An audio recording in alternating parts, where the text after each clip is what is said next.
The sun, our eternal source of warmth and light, has vanished. In its place, something strange from the depths of the cosmos now burns or hides in the sky. From that moment, Earth begins a journey into a destiny no human has ever witnessed. At first, we wouldn't notice.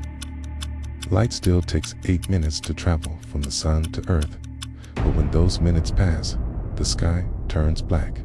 The stars shine brighter than ever before, and silence fills the world.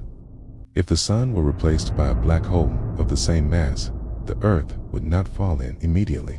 Our orbit would remain.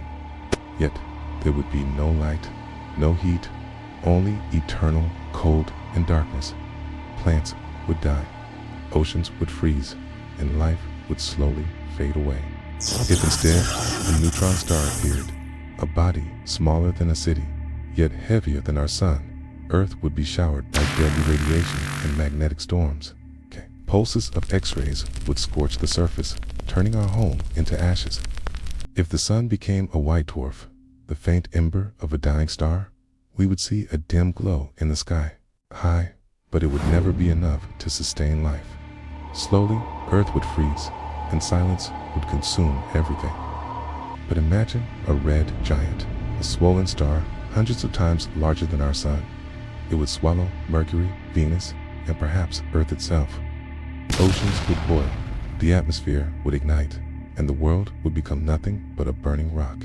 And yet, through every terrifying scenario, one truth stands clear.